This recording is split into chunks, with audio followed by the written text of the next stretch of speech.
Namastraistamanamapi sachipuchamacha surupam Rupam dasyagrajam Uruparamaturam gostavatam Radha kundam girivaram O radhika madhavayasyam Prapto yasha pratiti kripaya Shri Guru Danatosmi Gurave Gurachandraya Radhikaya Tadaya Krishnaya Krishna Bhaktaya Tad Bhaktaya Namo Namah Chaitanya Charanam Bhoja Mukundalio Vijay Yesham Prasharamatraina Paramapayamo Bhavad Pangam Lagayate Selam Mukhamavata Akshutan Takripata Maham Bande Krishna Chaitanya Ishwaram Dugami Patimayandasha Skala Bharyate Skala Patakete Amadu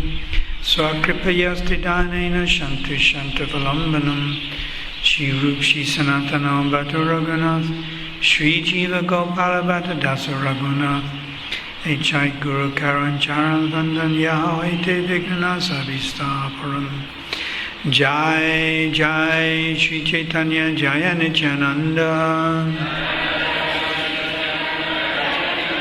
Jaya Advaita Chandra Jaya Gaurabhakta Vrinda Jai Jai Shri Chaitanya Jaya Nityananda Jaya Advaita Chandra Jaya Gaurabhakta Vrinda Jai Jai Shri Chaitanya Jaya Nityananda Jaya Advaita Chandra Jaya Gaura Bhakta Vrinda.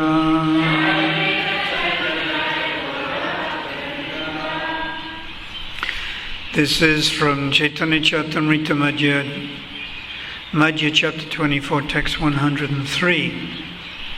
This is a quote from Srimad Bhagavatam, very nice quote.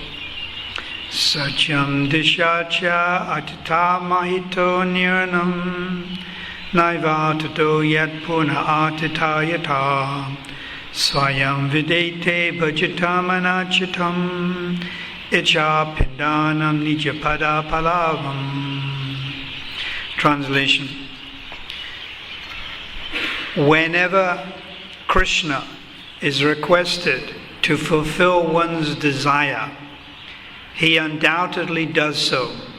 But he does not award anything which, after being enjoyed, will cause one to petition him again and again to fulfill further desires. When one has other desires but engages in the Lord's service, Krishna forcibly gives one shelter at his lotus feet, where one will forget all other desires. So it's described that the soul, we are spiritual by nature, and the soul has certain characteristics. So the word characteristics means lakshanam. It has certain characteristics, just like water has certain characteristics. Water is wet. Water is transparent. Water is tasteless. There are certain characteristics of water. So there are certain characteristics of the soul. And one is that the soul is eternal. Material things are temporary. The soul is eternal. Another is the soul is conscious. Dull, dead matter like this wooden table. It's not conscious, doesn't feel pain or anything. But the soul is conscious. Now a third characteristic, and the one I wanted to talk about today, is the soul desires. So you cannot give up desire. Desire is part of our intrinsic nature, to desire. But we can desire either to enjoy ourselves, which is called lust, or we can desire to please Krishna, which is called prema. There's only two things. It's called Kam, K-A-M-A, lust, Kam, or prema. Prema means love of Krishna. There's calm or there's prema. There's lust to enjoy yourself, your own senses, or the desire to satisfy Krishna or God's senses. There is only these two. There is no in between. Even if you're a Mayavadi, an impersonalist, and you want to merge, that's not spirit, that's not devotional. That means you want to satisfy yourself. So that falls in the satisfying yourself category. Then you may say, well, just a minute, I'm married, I have my children, I want to satisfy my family. I don't want to satisfy myself, I want to satisfy my good wife. I want to satisfy my husband. I'm interested in my children. But that's also called selfishness, but it has the word extended selfishness. You understand that? Extended selfishness. It's my family, my wife, my children. It's extended selfishness. Just like the child is the expansion of the father and the mother. So basically you're satisfying yourself. It's extended. It's called extended selfishness. So the living entity has desires. Now we can't get rid of them.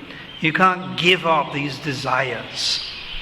The Mayavadis, the impersonalists, they try to negate and give up desire and become one with Brahman, like a stone or something. You can't give up desire, but you change the nature of your desire. Now, according to Chaitanya Charitamrita, when you desire material enjoyment, which is called bhukti, not bhakti. Bhakti is B-H-A. Bhukti is B-H-U. Bhukti means material enjoyment. When you desire bhukti or mukti, and mukti means liberation, bhukti, mukti, spriha, viyat, pechasi, hridi, then that desire to enjoy material is like a witch. Pechasi. This word pechasi, you know? It means witch. So it's like a witch that comes and haunts you. It's like a ghost that comes and haunts you. This desire for material enjoyment. So we change our desires. Instead of desiring for our own sense gratification, for our own enjoyment, for our own name and fame, we rather desire for the Lord's pleasure. And this is called bhakti. Bhakti means desiring to satisfying God's acting for the pleasure of God, acting for the pleasure of Krishna. And this is called bhakti. And before you can directly please Krishna, you have to go through the process of pleasing Krishna's representative. Who is the representative of Krishna? The Vaishnavas, the Guru. So you have to please the Guru. You please the spiritual master. You cannot please Krishna directly, it is explained, but you please his representatives and you please those around him. Like Radha Krishna, Radharani. You please her, you please Guru, you please Vaishnavas. So, this verse, let me read it again. Whenever Krishna is requested to fulfill one's desire, Krishna undoubtedly does so, but he does not award anything which after being enjoyed will cause one to petition him again and again. So, Krishna will fulfill your desires. But Krishna is more intelligent than we are. We're not so smart. So we may desire something which is not actually very good for us. Just like a young child wants a gun. The child sees on television guns. You know, cowboys and Indians and James Bond and whatever. So the young kid wants a gun. So do they go out and buy a real gun and give with real ammunition to the child? That's what the child wants.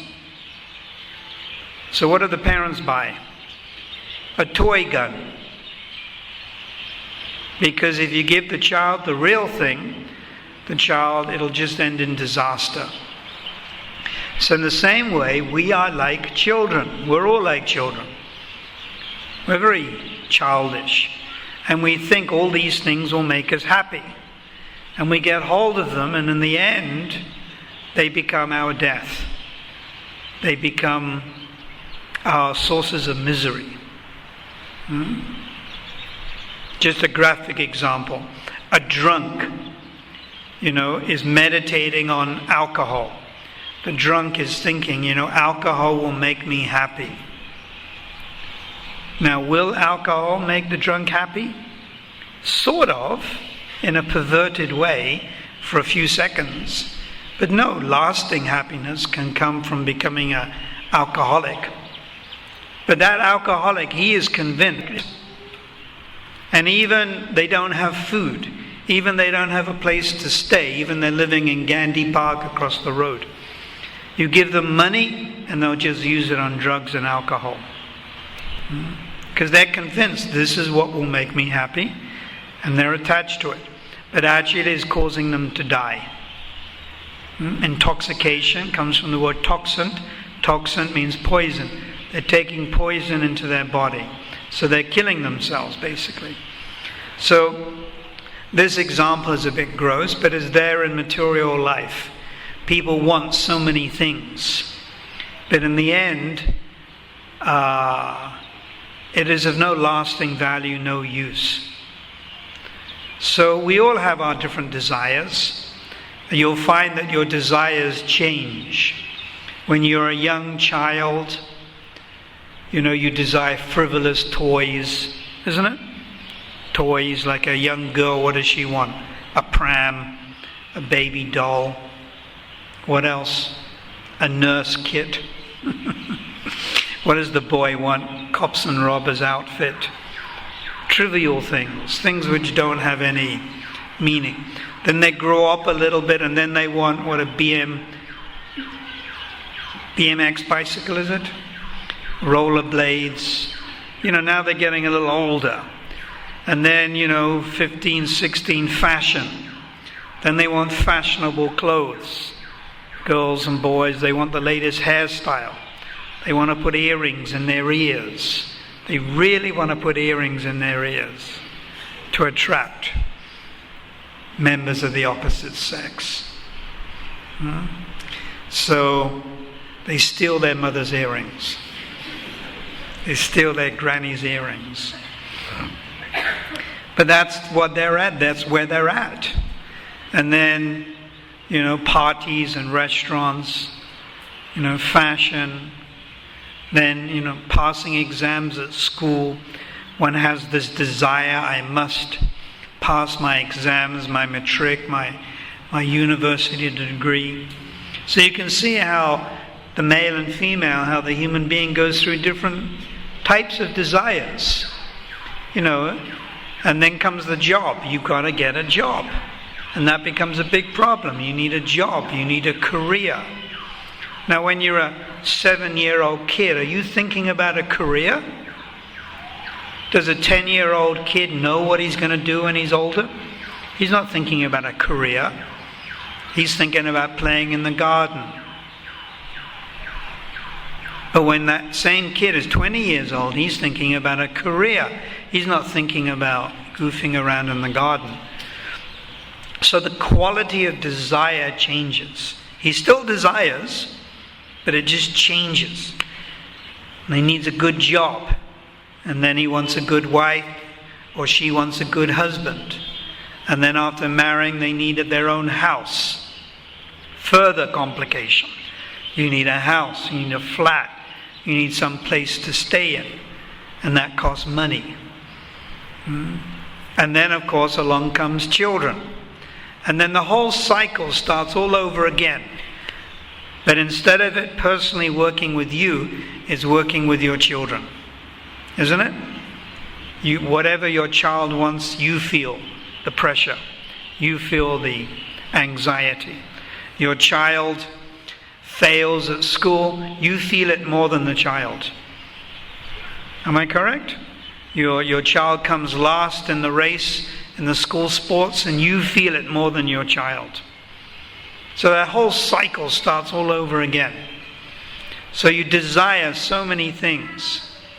And basically you're desiring one thing after another, after another, after another. And it never ends. It never ends. There's never a point when you can say, right, finished. I am satisfied. Maybe for 1 second. And then again, Pichasi, this desire comes like a ghost, a witch, and starts to haunt you. And you start thinking about it. When you sleep at night, you start dreaming about it. You start thinking about it during the day. I must have this thing. So this is called bhukti. Bhukti means material desires. So Krishna is not going to give you anything which will spoil your spiritual life. You've now come to the platform of the human being. You're all human beings. You're practicing devotional service. This is after many millions of lifetimes. You've come to the level of devotional service. You're practicing. Some are more serious than others. Some of you are initiated. Some of you are doing 1 round and 2 rounds. Some of you are doing 8 rounds or 16 rounds. Some of you have been devotees for 1 year and some for 21 years. But Krishna is not going to give you anything which will disturb your bhakti. Which will cause you to become too proud or too lusty. And Krishna is very intelligent. So he has his plan for all of you. He has a plan for all living entities.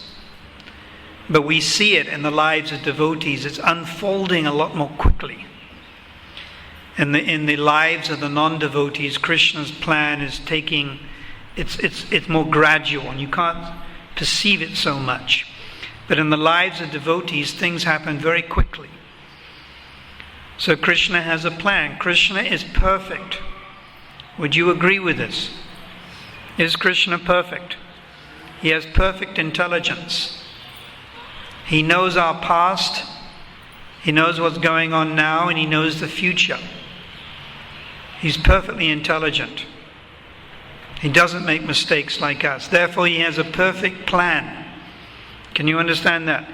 He's perfect intelligence, and he has a perfect plan for all living entities.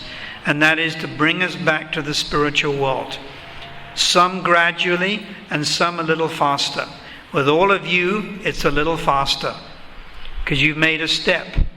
And you're coming forward and chanting Krishna's name. And a lot of you are vegetarian, you're chanting.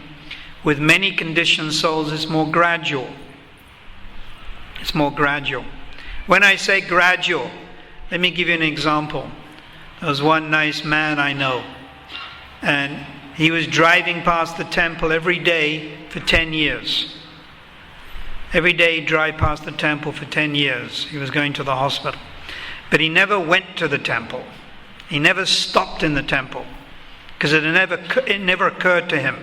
God, religion, inquiry, Tata Brahma Jignasya, life after death. So he just used to drive past it, but he would see the temple. He would drive past it. Now after driving past it twice a day, or maybe more, for 10 years, he decided, let me go to the temple.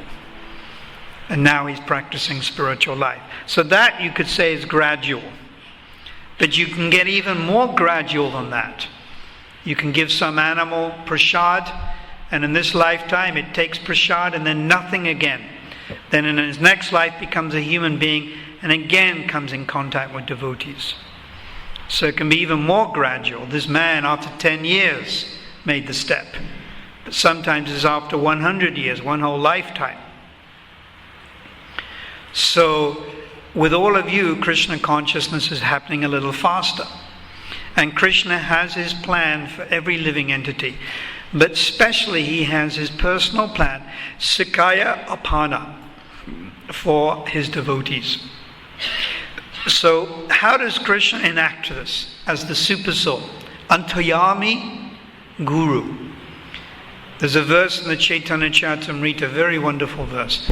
Krishna is situated in everyone's heart as Antayami Guru, as Chaita Guru. Chaita Guru. Chaita Guru means what? Guru in the heart. There's 4 gurus. First guru, Vatma Pradakshika guru. He or she tells you about Krishna. Second one is Siksha guru, gives you advice. Siksha, gives you instruction. Next one is Diksha guru, initiates you. Now all those three can all be the same person. They can be three different people, or they can all be the same person. But the fourth one is Chaita guru. Chaita guru is the super soul, not a living being. That's an expansion of Krishna, Lord Vishnu. He's in your heart. So this verse says that the super soul, the Lord, is situated in everyone's heart as Antaryarami Guru, as Chaita Guru. And when the Lord wants to be kind and give his benediction and blessing to a conditioned soul, he personally teaches him, Sikaya Apana. He personally teaches him as the super soul and as the guru from outside. So the super soul personally will teach us. Sikaya Apana will personally guide us on the path of bhakti. And he will look after us like a very loving father. But that father will not give us anything that will be detrimental to us. If we get too much money, there is a possibility we may become very proud. Of course, not necessarily. It's not always that people become proud when they get a lot of money. But Krishna will give us what we need to live in this life. He may not give us what we want, because often, as I explain, what we want is not what we need. Isn't it like a young child sees lots of sweets and chocolates? So what does the young child want to do? Eat. But is it good for the young child to eat so much chocolate and sweets? No. Or the young child sees medicine, antibiotics. It's bright red, bright blue, white, and wants those capsules because the young child thinks it's like sweets, Smarties or something.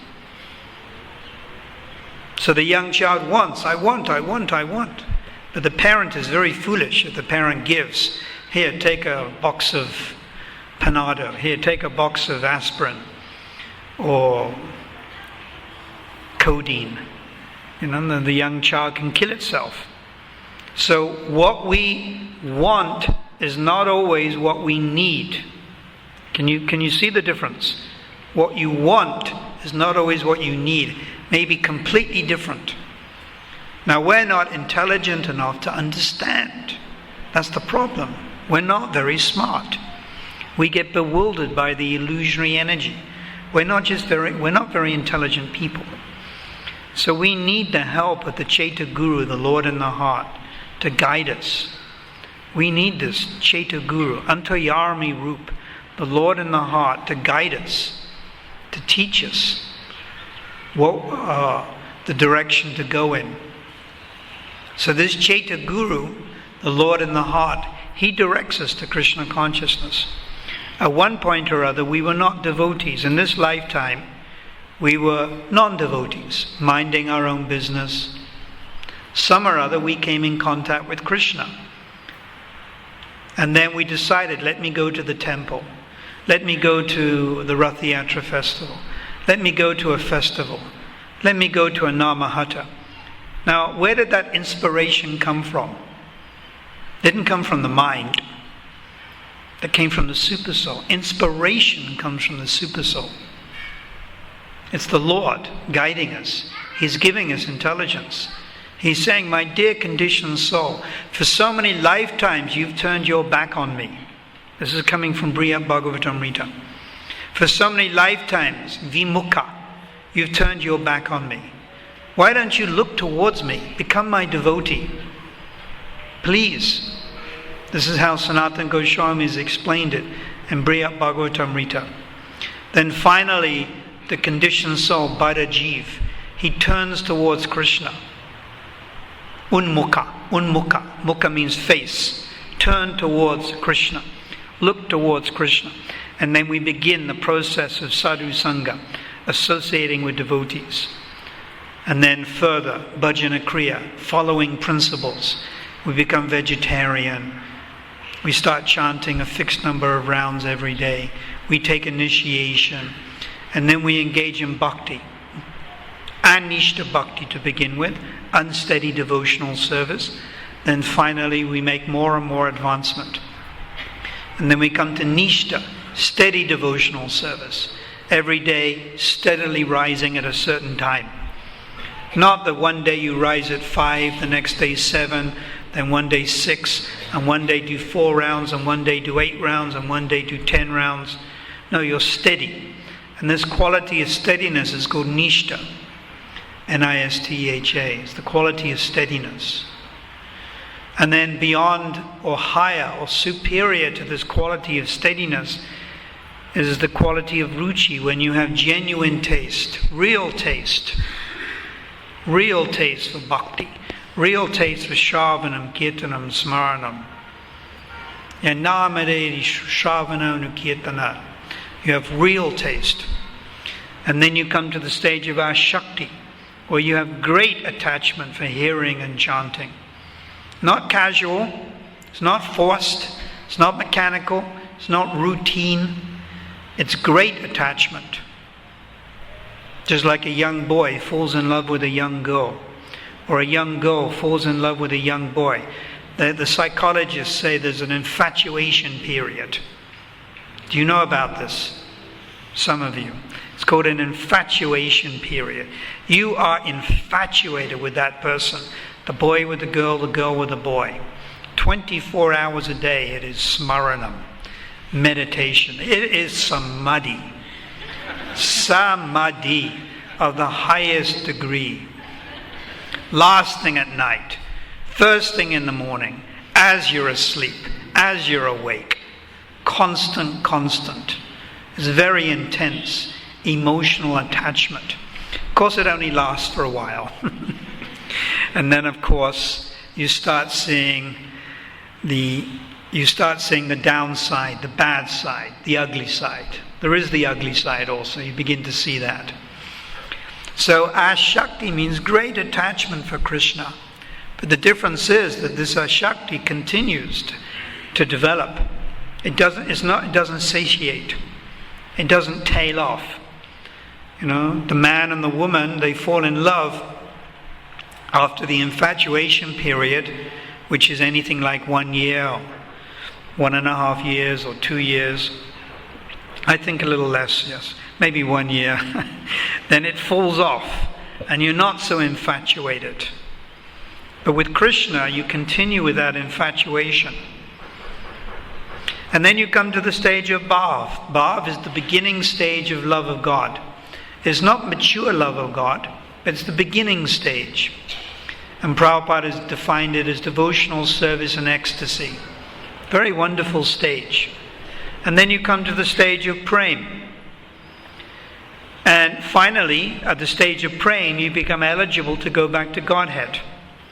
And when you go back to Godhead, when Gopkumar went back to Godhead, in the Brihad Bhagavatamrita, Volume 2, Chapter 4, when Lord Narayan met him, Lord Narayan said, Swagatam, swagatam, dristya. Welcome, welcome, my dear boy. I am blessed to have your association. So long I have been waiting to see you. That's the translation. Swagatam, swagatam, welcome, welcome, my dear boy. I am blessed, not you're blessed. I am blessed. I am blessed to have your association. For so long, ukanta, for so long I have been eager to see you, to be with you, to talk with you, to embrace you. So Krishna is very attached to his parts and parcels. He's more attached to us than we're attached to him. And he's waiting for us to go back to the spiritual world, where he can embrace us. With Lord Brahma, when Lord Brahma went back to the spiritual world, Lord Brahma is in Dasya Ras. He's the servant of Krishna. Now Gopkumar is the friend. So obviously Gopkumar and Krishna, they embraced. But Lord Brahma, he's not so close. It's more dasyaras. Sambrami dasyaras. Adikrita sambrami dasyaras. So Lord Krishna shook his hand. He shook his hand. Welcome, you've done it. But if your relationship is in Sakya, cowhead boy like Sudama, Subal, Madhumangal, Sridama, Kalavinka, Gobata, then Krishna embraces you, jumps up and down with you, plays a game with you. So Krishna is very eager to have us come back to the spiritual world. He is supremely intelligent, and he has his individual plan for every single one of the congregational members. And as I mentioned, not just congregational members, he has his plan for every jiva. But specifically, we're talking more about devotees in this particular talk. So he has his personal plan for all of you. And that plan is tailor-made. It specially suits you. What may happen to you may not happen to someone else. You may live to a ripe age. Someone else may die younger. You may end up getting married. Someone else may remain single. Someone else may be married but not have kids. Someone else may have children. All these plans are tailor-made by the Supreme Lord. And they facilitate our particular natures. And they're perfect plans. Krishna has this perfect plan. It's a perfect plan. Sometimes when we're in the middle of it, we can't realize it. It's difficult to realize. Like you're living in a particular situation, it's difficult to realize it. But when you get a bird's eye view, when you leave, often when devotees go to India, they go on pilgrimage for 3 weeks or a month or longer, and they get time to sort of think a little bit about their situation in South Africa. When you're taken out of your particular environment, Phoenix or Chatsworth or Durban, you get time to think about it a little. And then you can see a little bit more how Krishna's plan is working.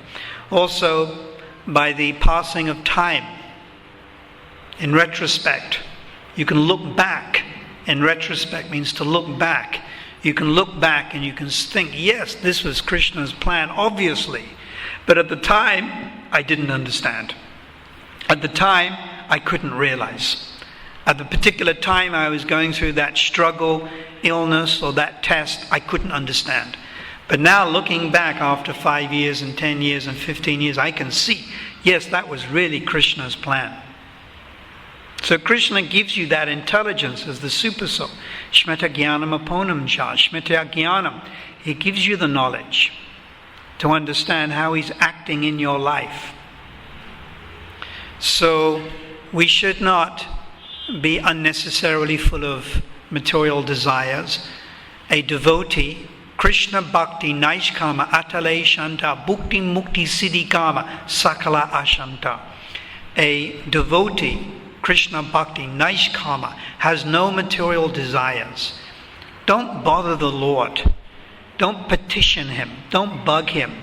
Or the guru, actually, with so many material desires.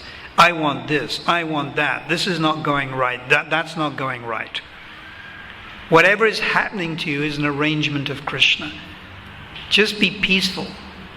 Labrita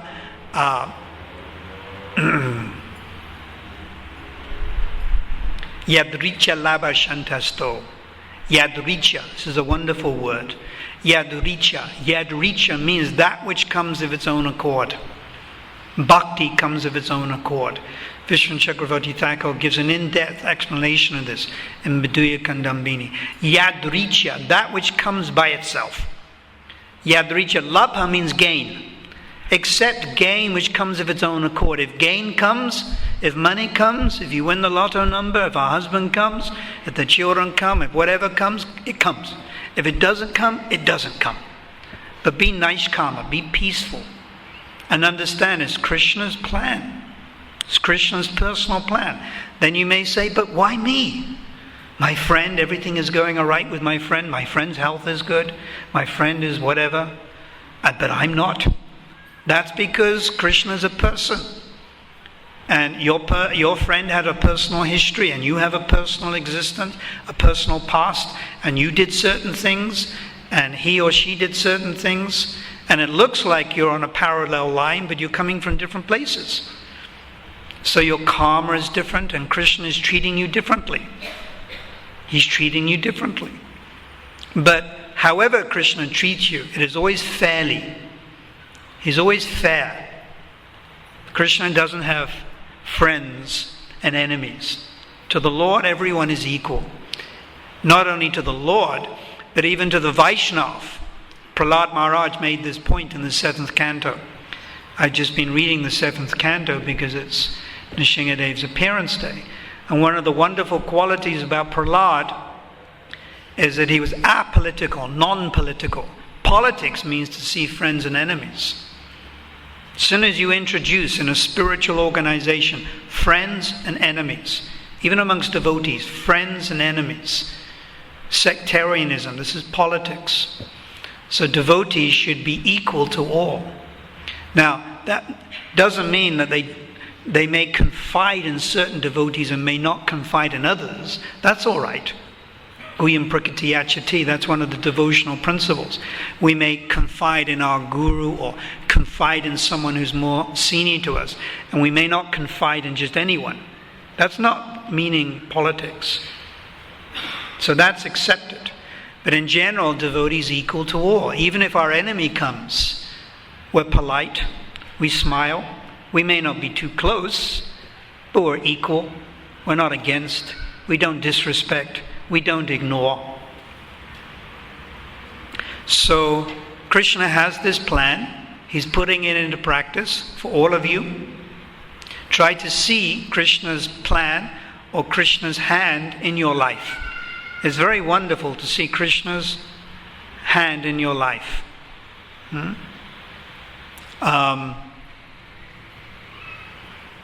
I remember when I first became a devotee, 1973, of course, I'm still trying to become a devotee, but when I initially left my family, moved into the temple in London, I used to think about my parents, and I used to think, how will I help them? And I thought, even at that stage, Krishna gave me the intelligence. And I thought at this stage, I'm too immature to help my parents and family, because I myself, I'm not fixed in spiritual life.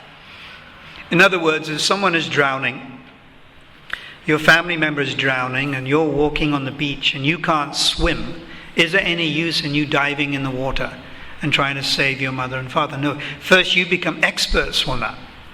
Experts, then you can save them. So I was convinced about this. I thought, let me become more fixed up in bhakti. Let me get more fixed up in this philosophy.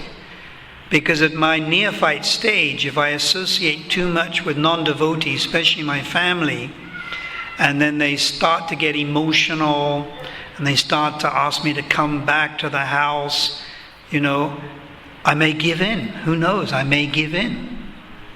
So I was determined to remain separate. And this I did for many years, thinking that when I become a little bit more fixed, then I can associate. So Krishna gave me that intelligence, and then after some 15 or 20 years, I became a little bit more fixed up, and I started going home and preaching to my family. And this is not just in my life, you'll see this in the life of many of my godbrothers. Keshava Bharati Maharaj did the same. Giriraj Swami is now spending more time with his parents, but initially he didn't. You'll see this with many of the more senior devotees. So then, gradually we're more fixed up and we're able to help those around us without ourselves getting dragged down. So Krishna gave us that intelligence. So Krishna has a plan. He has a plan for us individually. He has a plan for our own family members to slowly bring them into Krishna consciousness also. So we should have faith, and the logic is Krishna is a supreme person and he's supremely intelligent. And he has his plan for all of us, and his plan is perfect. My plan is not perfect. It's full of defects. Your plan, how you'd like to live the rest of your life, is probably full of defects and holes. But Krishna's plan is perfect.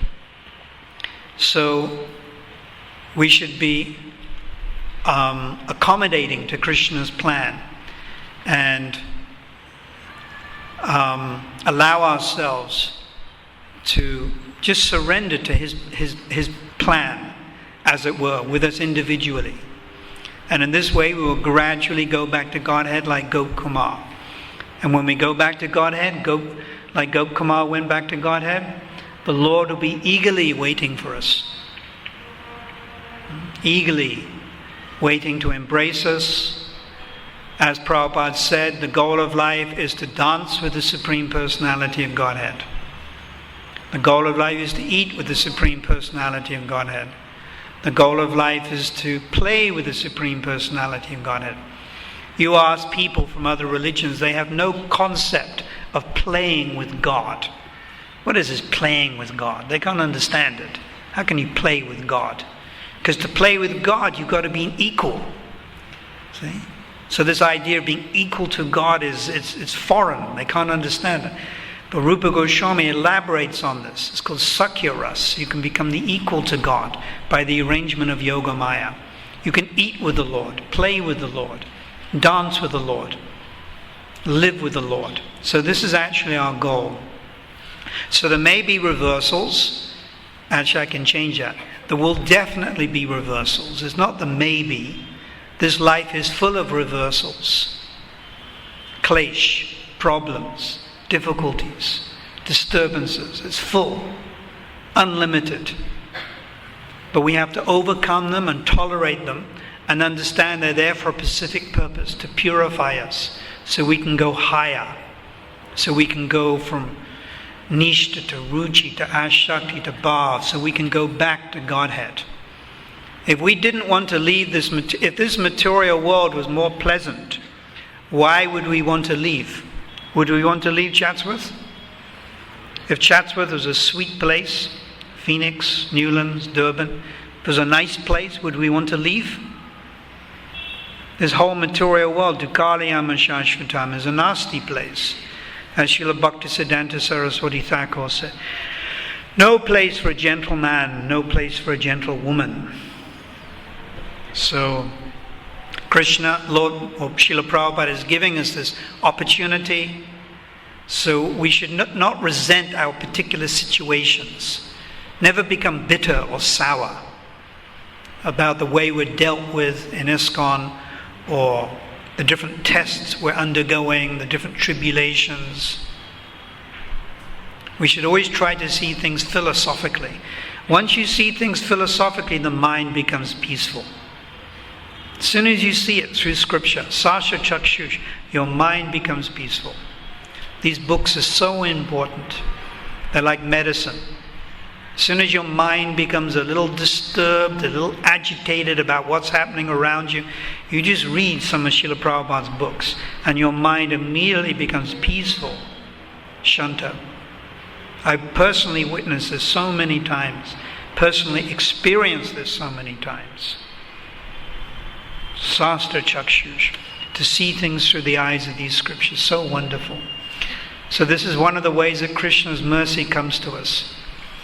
Chaitanya Charitamrita, Lord Chaitanya tells Sanatan, there are three ways in which the Lord's mercy comes to you. Through the Super Soul, Antaryami, Chaita Guru, through Guru, and of course you've got Siksha Guru and Diksha Guru, and through Sastra. Three ways in which the Lord manifests His mercy. So thank you very much. Srila Prabhupada Ki Jai. There's a few questions I can try to answer.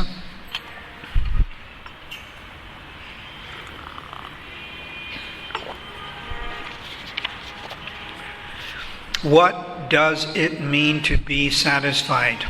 Thank you, Maharaj. Satisfied means to have no material desires, or to have minimal material desires.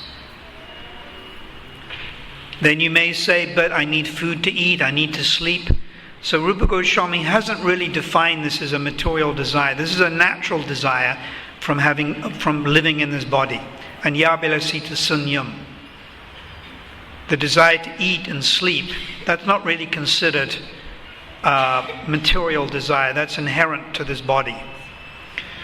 But a separate material desire would be, I want to become famous, I want to become rich, I want to become successful, pratista, I want material opulence, I want sex in its gross form, I want sex in its subtle form.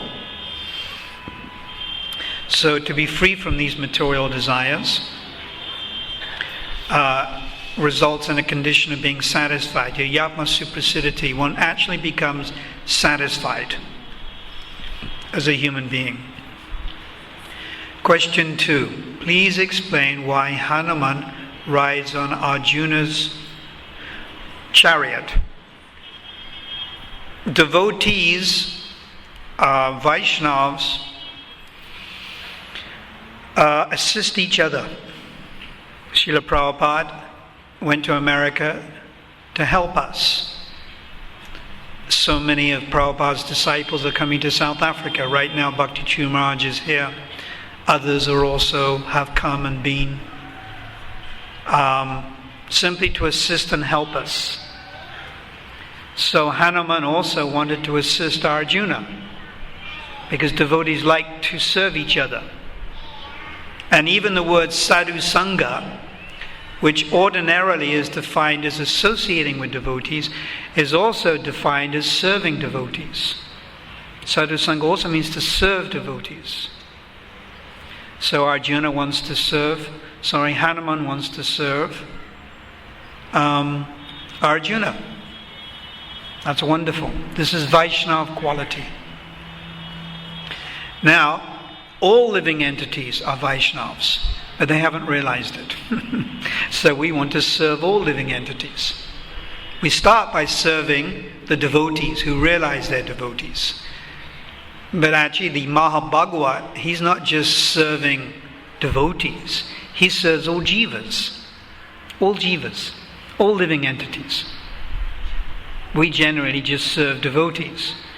But the Mahabhagavat, Uttama Bhagavat, Parama Bhagavat is serving all Vaishnavas. Bhaktivinoda Thakur prays not just to the Vaishnavas, he prays to all jivas. That's quite a magnanimous, broad-minded prayer. Very, very vast, very wonderful type of prayer. Please tell us a little more about false ego as one of the subtle elements. False ego is the subtlest of the 8 material elements. And it's the reason why we're here. Viparyo Ashmiti.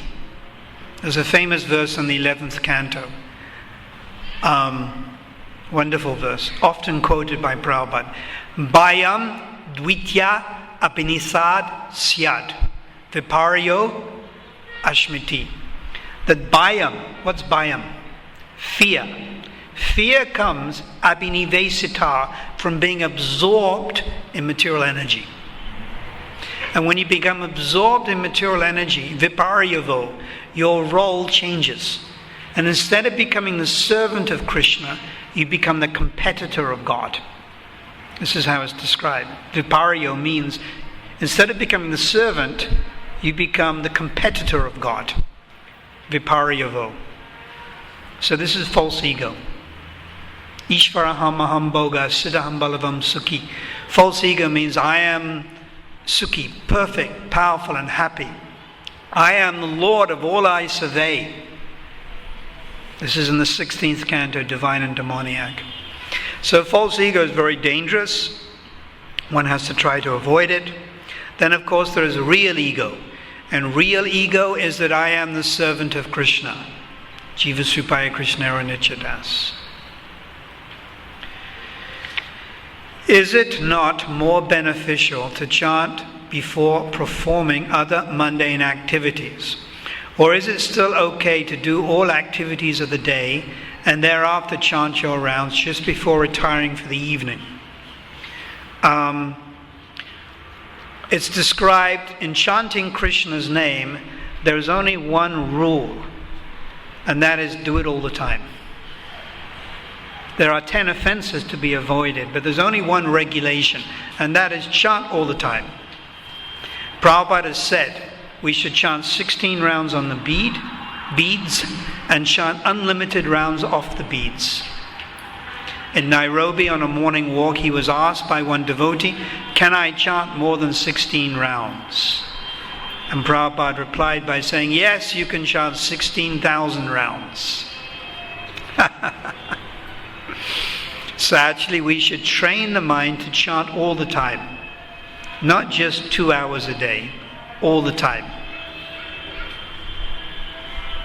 And the example given is in India, you have these ladies, and they carry pots of water from the river, and they have one pot, and on the head is another pot, and then there's another pot. And as they're walking along, they're talking. They're carrying their child. So they're balancing, but at the same time they're doing other things. So you work in this material world, like Arjuna, he was a warrior, so you're not warriors, you're whatever it is. You do what you have to do, but always think of Krishna. Match chitta, always think of the Lord. Balance it, it's a balancing act. Learn how to balance. Could you please explain how come we can't pray to Krishna directly and have to go through the Vaishnava first? Yet on the other hand, we should not pray to Lord Krishna's great devotees like Hanuman. Krishna is the supreme pure. He's like the supreme fire. To enter fire, you have to be fire. Can you understand that? So for us to immediately associate with Krishna, serve him, dance with him, eat with him, decorate his hair, give him flower garland, can you do it? Even if you want to do it to the deity, you have to chant for 10 years and get Brahmin initiation. The temple authorities have to recommend you, which takes 100 years.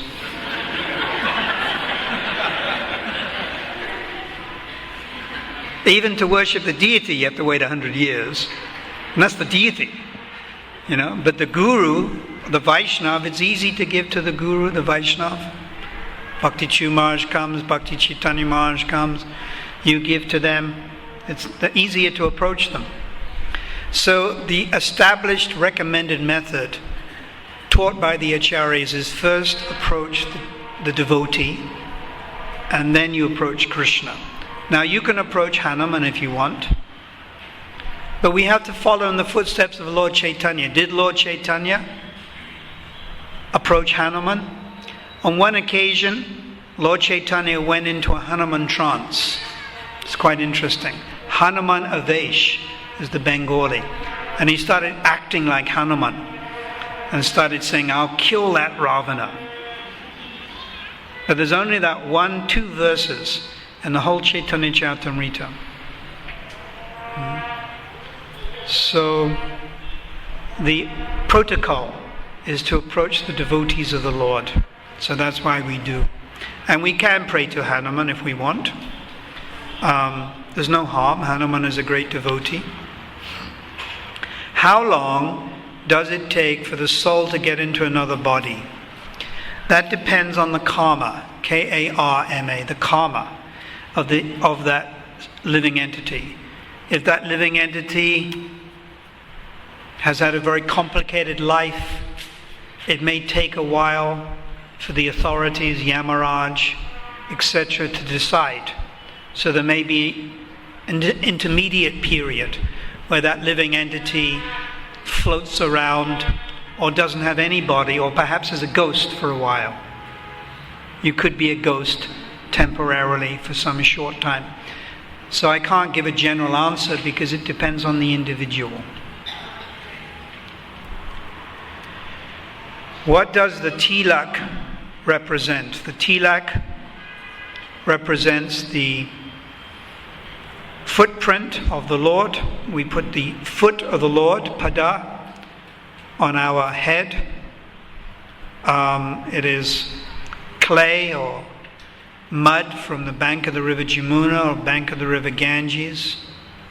So we decorate this body, understanding the body is a temple, and this is also a symbol of Vishnu. It's a symbol of Vishnu, so when people see this, they know we're devotees. Question 8. When a devotee dreams about the deities, they want to be worshipped. When a devotee dreams about the deities, example, they want to be worshipped by that devotee. Is that a direct message coming from the Lord himself, or is it just a dream? Please elaborate. Thank you, Hare Krishna. It depends on who's dreaming. If you're Madhavendra Puri and you're a Mahabhagwat and you have a dream, it's a good dream, and you can take that dream as being reality. When Madhavendra Puri went to Govinda Kund, he slept, he dozed, he dreamed a little. Gopal came in his dream and said, I am buried nearby in the bushes. Please come and find me, excavate me, establish a temple for me. Madhavendra Puri woke up and realized this was a message. Krishna was speaking to him. But if you have a dream, or if I have a dream, it's not quite the same as Madhavendra Puri, because we're not Param Bhagwats, we're Kanishta. Shri Shri Radha Radhanath Ki Jai. We are neophyte devotees, so our dream may not be 100% pure. In other words, we may have gone into Durban town and seen a travel agency. And then we may have come to the Durban temple and seen the deities. And that evening we dream that Krishna appears in our dream and tells us, catch the next plane and go to India. So it's mixed. So when you're a conditioned soul and you have a dream, it is good to confirm it with your guru, Siksha Guru, Diksha Guru, or senior devotees. Confirm it. Because it may be just mental speculation. Dreaming is a product of the mode of passion. Dreaming is simply the mode of passion. But you may dream about something good like Krishna or Guru. So it may be half good and half mental, half the mind. So dreams we should always get confirmed. Don't act on some dream individually, but confirm it, discuss it with others. Question 9. Why is the feet of Radharani, the deity, always covered? Radharani is very chaste. And being a chaste living entity, Shakti Tattva, she keeps her feet covered, except one day a year, on Radhastami, when the feet are shown. So it's the quality of a chaste woman, to keep the feet covered.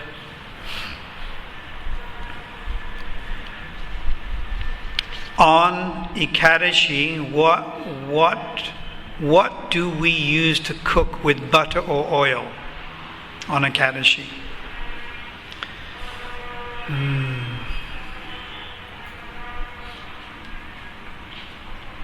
The guardian of devotion is a beautiful concept. Please elaborate. Well, we would refer to the previous Acharya, Srila Prabhupada, as the guardian of devotion.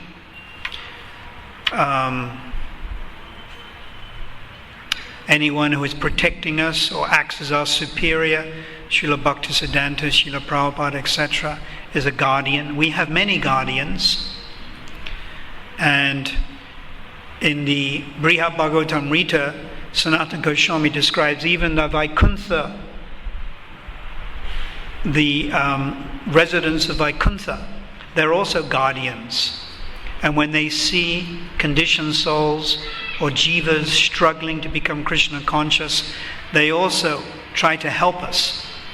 Sanatana Goswami very clearly explained that the Vaikuntha Vasis, the residents of Vaikuntha, are like our own guardians. And they help us and guide us. Sometimes they arrange that different living entities take birth in different devotee families. Sanatana Goswami has written this. So we have many guardians. starting with Srila Prabhupada, Srila Bhaktisiddhanta, Bhaktivinoda, 6 Goswamis, all the way up to the residents of Vaikuntha and the residents of Vrindavan. So thank you very much. Does anyone have any other questions they'd like to ask?